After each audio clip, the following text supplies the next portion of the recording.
What is up, guys? Welcome to this video where we will be talking about the Premier League clash taking place on the 4th of November this week, Saturday, between Newcastle United and Arsenal. The last time these two sides met was on the 7th of May last season, where Arsenal were kind of chasing the league while Newcastle were chasing a Champions League spot. The Gunners opened the scoring in the 14th minute courtesy of Martin Odegaard with what is, I would call, a gorgeous strike. It's a long range drive through so many bodies, finding the bottom corner, and it is just a gorgeous goal. Newcastle would have tried to fight back. They did get a few decent chances of their own. Arsenal, also to their credit, got some decent chances of their own. But unfortunately, Newcastle's fate was sealed when in the 71st minute, an Arsenal counter-attack and some very tricky wing play out wide led to Skar putting the ball into his own net. The match ending 2-0 to Arsenal on the day.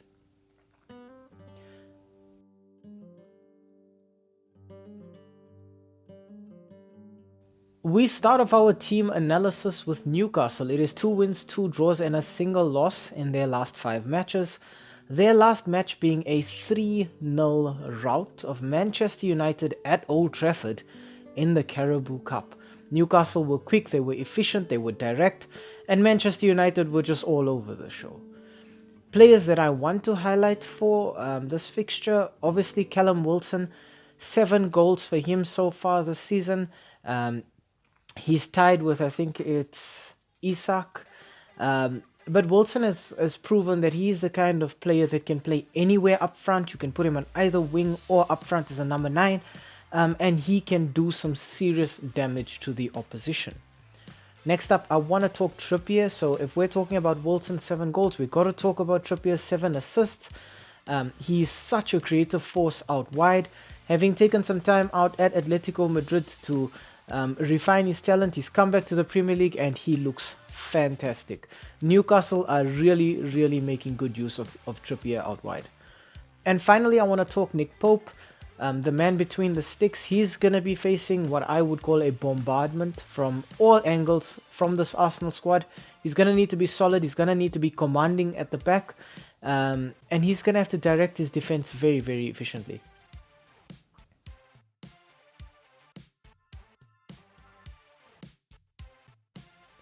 Next up, I want to talk Arsenal. It is 3 wins, a draw, and a single loss in the last 5 for the Gunners. Unfortunately, that loss coming in their most recent match, a Carabao Cup tie against West Ham United, where the Gunners went down 3-1. They looked kind of sloppy. I would not say that Arteta put out a second string squad because he really did not. You could see that Arsenal kind of wanted this one as well. But West Ham were just better on the day, and I think maybe Arsenal are just maybe feeling a little bit of jet lag. Players that I want to highlight for them, Martin Odegaard, obviously 5 goals and a single assist for him so far this season. We often talk about Odegaard's ability to create, but it's his goal scoring that is just so good. And it's something that we don't often talk about. And I think it's appropriate that he comes up against Newcastle here, and we highlight him here in a match where previously he scored one of the coolest and most amazing goals of the Premier League campaign last season. Next up, we talk Bukayo Saka. Now, Saka's coming back following a bit of an injury spell, so some time on the sidelines. 5 goals and 6 assists for him so far. Saka's the kind of player where he's dangerous all the time. If he's off the ball, it means he's making a run. If he's on the ball, it means he's going to dribble at you. If you tackle him, he's going to draw a foul. If you don't tackle him, he's going to find a pass or a shot.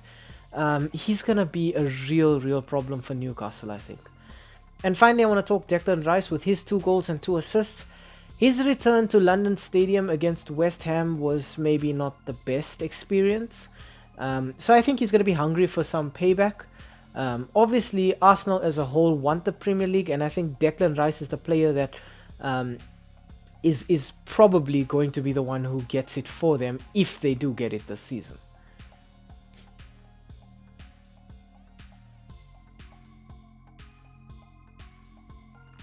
Okay, on to the S3M2 Verdict. Now, the head-to-head record between these two teams is a little one-sided. It is 1 win for Newcastle, 1 draw between the two sides, and 3 wins for Arsenal.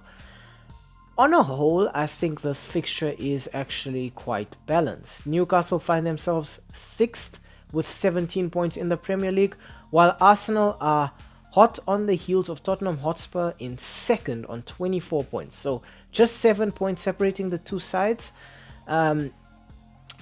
I think right now Arsenal are a little restricted by the weight of expectation. Having come so close to winning the Premier League last season, they would be expected to win it this season. Obviously adding Declan Rice in. Last season a problem for Arsenal was their central midfield, where they just looked a little bit wobbly, and now he's come in and just solidified that. The opposite can be said for Newcastle. They are playing completely freely, they're enjoying their football. For them, I think every step forward is exceeding expectations that have been placed on them, so they're just able to enjoy themselves. I think both sides obviously will be keeping an eye out on their European fixtures coming up this week. Newcastle having to deal with Dortmund and Arsenal having to deal with Sevilla once again. So both sides have to kind of balance priorities. But I do think that Arsenal will be able to edge this one out just ever so slightly.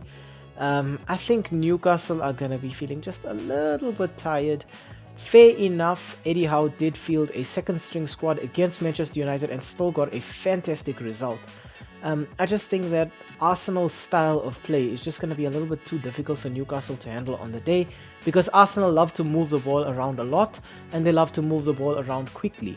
And I genuinely do think that maybe, just maybe, Newcastle are going to be feeling a bit tired, but also they will be thinking more about that match against Dortmund, where Arsenal feel they could kind of slip up against Sevilla and make it up in their group. I think for Newcastle, they're treating every match in their Champions League group as a final right now. And it is for that reason that I think Arsenal come out as 2-goal winners here, maybe 1-goal winner. But I do think Arsenal come home with all 3 points here.